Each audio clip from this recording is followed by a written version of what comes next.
Max and the Gatekeeper. I think it's day 9. It's getting exciting. Let's see what happens. All right. So, we just read the part where Max's grandpa is with Hudich, and he just had to fight that creature. Hudich let him go back to his room. He was telling him about that he was trading him for Cindy, and he dressed his wound because he got hurt fighting that animal. So let's see what happens. After his meal, he tried to rest. In the past few days, he had slept a little and felt groggy. He found a somewhat comfortable spot on the floor in the corner. It wasn't long until his exhaustion gave way to sleep. A violent shake woke him. In the faint light, Hudich towered over him. His surprise caused him to flinch as a hand clamped over his mouth. Shh! Hudich held a finger to his lips. You can swap me for your friend, old man, but you have to do what I say until we are out of here. Joe nodded. The situation in Pekel must be a lot different for Hudich to be sneaking around. He wondered how long he'd been out. Only torchlight filtered through the windows, which told him he had slept the entire afternoon. Hudich released Joe's mouth and handed him a black cloak. Put this on. It should help hide you in the dark. Joe climbed to his feet. He stretched to ease the stiffness in his legs. As he put the cloak on, Hudich acted nervous as he checked the doors. Joe slung his pack over his shoulders and winced at his wound protested. Ready? Hudich led him to the door where he paused and pressed an ear to it. Wait here, he whispered and then left, closing the door behind him. Joe didn't wait long before the door reopened and Hudich's head appeared. Come. Joe followed Hudich down a torch-lit hallway. They made several turns and paused multiple times to listen. Joe had never seen Hudich anxious. He sensed Hudich was afraid. The Hudich he had known always carried himself with disdainful arrogance. Now he was creeping around like a mouse avoiding a cat. After slinking down more corridors, Hudich snatched a torch from a wall bracket and opened a door to his left. They entered a wide, dark hallway, and Hudich closed the door behind them. The path ran straight ahead for a short distance and then turned downward into a steep stairway. The sharp angle of the staircase forced Joe to use the handrails to keep his balance. Hudich descended the stairs with ease. He never verified whether Joe was still there or not. Where are we going? Joe's whisper echoed off the walls. Hudich glanced over his shoulder and shot Joe an angry look and put a finger to his lips, warning him to remain silent. They continued their downward climb. When the stairs ended, the ground was no longer stone but hard soil with pools of water on its potholed surface. Water dripped down from the walls and ceiling, and moss grew on every surface like green, fuzzy rug. They tramped along, stepping in puddles. Hudich halted once and cloaked his head to the side, but Joe couldn't hear anything above all the splashes. Are we under the river? Joe ventured. Yes, this tunnel leads to a cave on the hillside north of the castle. Joe didn't know why Hudich answered now, but he hadn't when he wouldn't on the stairs, but he was dying to ask more questions. Why all this sneaking around? I need to tell you nothing, old man. Joe didn't push Hudich further. Right now he was willing to go with him. He might change his mind or try to kill Joe if he continued to pester him. He remembered that Hudich had to put on the collar before going through the gateway. This was an important piece of the plan. What about the collar? He didn't want to annoy Hudich, but he didn't want him to forget about it either. That can wait. The irritation in Hudich's voice rose. We might have to fight before we get out of here, and I will require what little magic I possess. Joe couldn't stop himself. Who will we have to fight? The Trogs. They will not let me leave willingly. Joe tried to consider how Lord Hudich had become the prey of his own army. Maybe the Hudich he had once known wasn't as powerful as his enemies thought. Before he could ask another question, they reached the stairs on the other side of the river and started up. These were worse than the first. There weren't any railings, and the steps were steeper and broken in several places. Hudich climbed without any problem, but he had to wait for Joe several times. Joe crawled on his hands and knees so he wouldn't fall backwards. When they reached the top, there was a round stone door. Hudich extinguished the torch as they stood in the dark while Hudich listened. The Trogs have crossed the river. They don't know about this tunnel. Why is your army after you? Do not test my patience, Hudich threatened Joe and let it go. And Joe let it go.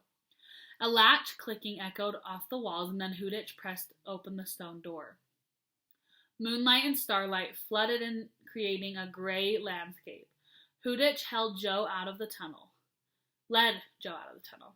They were on a hillside above the valley floor, which appeared to be full of fireflies flickering everywhere as the Trogs searched by torchlight. Several Trogs scanned the base of the hill and scampered in their direction. Where to, old man? Hudich whispered. Up and to the south, Joe pointed. They began ascending the hill. To avoid unfriendly eyes, they both remained hunched over as they shuffled along. Joe glanced over his shoulder and saw Trogs coming up the hill. Keeping up with Hudich was difficult. He struggled to breathe and perspired heavily. He hadn't exercised much over the last couple of years and age was catching up with him. Joe took out his communicator and adjusted the dials. What are you doing? Hudich growled as Joe slowed to use the device. I'm telling my friends to turn on the gateway. I think it wise to have it open when we get there. Just as they reached the top of the hill, the Trogs spotted them.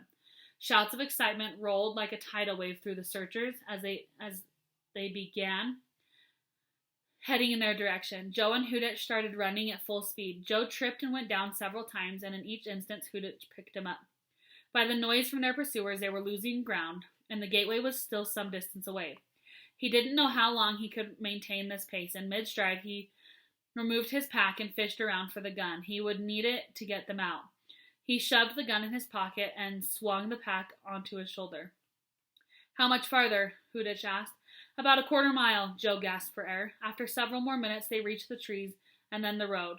The trees didn't conceal them for long as the gap between them and the Trogs were shrinking. The whole area behind them flashed with lights and echoed with harsh yells as the army continued the chase. Suddenly, a line of torches spread out in front of them as Joe waved the crystal around. He didn't know if the gateway wasn't open or if all the approaching torches were making it difficult to locate. He retrieved the communicator from his pocket. It was flashing. Yelka had received his message. We need to stop. I can't find the gateway like this. If we stop, we're dead, Hudich growled over his shoulder. They know my magic is limited and they will tear us apart. Joe was losing energy fast and stopped. Hudich noticed Joe was no longer tailing him and whirled around. What are you doing, you old fool? Joe ignored him and continued using the crystal. He spotted the gateway and knew they couldn't reach it before the Trogs overtook them. It's that way about 50 yards, Joe signaled in the direction of the gateway. He pulled the gun out of his pocket as he jogged forward, and Hudich let him pass. Hudich! Called the Trog from the army, which had them surrounded. Joe and Hudich halted as a gigantic Trog pushed his way into the circle. Where you go, Hudich? The monster asked in his gruntle voice. Hudich looked like a cornered animal ready to strike. Joe gave him a chance to respond, but when Hudich didn't speak, he stepped forward. He's coming with me. The head Trog eyed Joe and then howled with laughter, which caused the entire army to burst out as well. You have no say here, old man. Joe moved closer, pointing the gun at the Trog's head. This weapon will kill you before you know it. Again, the army laughed. You be the one who dies, and Hudich will return to castle. Joe aimed at the shield the Trog carried and squeezed the trigger. There was a flash of light, and the blast tore the shield away with such force it knocked over several soldiers behind him. The rest of the army retreated several yards backward. Now, if you don't mind, we will be going. Joe pointed the gun at the gigantic Trog's chest. So back up. He fired a shot at a nearby tree, shattering it to a hail of sparks and splinters. When he returned to his aim to the Trogs backed up even more as Joe went to Hudich. On your knees, he ordered. Hudich knelt with a surprised expression on his face. Joe kept swinging the gun in all directions, which caused the Trogs to spread out farther. Take off your hood and hold out your hands, Joe commanded. Hudich, who still looked shocked, obeyed. Joe dropped his pack in Hudich's outstretched arms. While holding the gun in one hand, he retrieved the collar from the pack with the other. He got behind Hudich and fastened the collar around his neck. He dug the key out of his pocket and locked it in place. Get up. Joe placed the key back in his coat and then used the crystal to relocate the gateway. The flash showed it 15 yards to his right, within the midst of the trogs. He continued waving the gun around to keep them back. You think, the main trog started to speak, when Joe leveled the gun at his feet and fired again. The ground erupted, throwing dirt, grass, rocks, and rocks through the air. The force of the blast slammed the main trog to the ground, and those behind him raised their shields to protect themselves from flying debris. I think what? Joe had to show he was in charge. Hudich acted surprised at the whole situation. I'll bet you thought you were going back to the castle, Joe said in a hushed voice, so only Hudich could hear. Joe noticed the trogs had backpedaled several more feet. He still needed them to retreat another 20 yards. He didn't have much time. In a rush, he and Hudich wouldn't stand a chance. The gun would only take out 3, maybe 4 before they would overpower him. The gateway is to our right about 15 yards, Joe continued whispering. We need them to back up. Then we will have the element of surprise because they don't know it's here. What's your plan? I have an idea. No matter what I do, keep sliding to the right. When you get close enough, we'll leave. He glanced at Hudich, who had a slight nod, and then wheeled around, aiming the gun at the group of soldiers at his right. You, he shouted, singling out one at the front. What are you staring at? He stormed in his direction. The crowd of trogs in his path tripped over each other, trying to scramble out of his way. The one Joe approached stuttered, nothing. When Joe was only feet away from the pile of trogs, he turned to his left. This time he fired a shot in front of several he had selected, blasting dirt over the whole crowd. I told you I'm taking him and I won't have any interference. He headed towards them. The group stumbled as they fled from the crazy old man. Joe worked the whole army, ranting and raving about apparent looks they were giving him. When he moved towards one side of the circle, the entire army retreated. Hudich continued creeping towards the gateway. After Joe's last outburst and having shot the gun, he marched back towards Hudich. With the crystal out, he floated his hand through the air and located the gateway. Hudich was only feet from it and could reach it before the enemy grabbed him. Enough! Shouted the head trog, causing Joe to spin towards him. I no think you can kill us all. Joe focused the sight straight at him, but continued walking towards Hudich. No, but I can kill you. We see, said the trog said, as Joe reached Hudich. He is going to attack, Hudich whispered. Yes, Joe agreed. It's 2 feet to your right. When I fire the next shot, follow me. Joe targeted the gigantic trog and then lowered it and jerked the trigger. As the trogs flinched, Joe bolted past Hudich and dove into the gateway. Hudich sprang after him. Okay, that's the end of that chapter. So now we're on chapter 17, The Surprise. Bye, guys.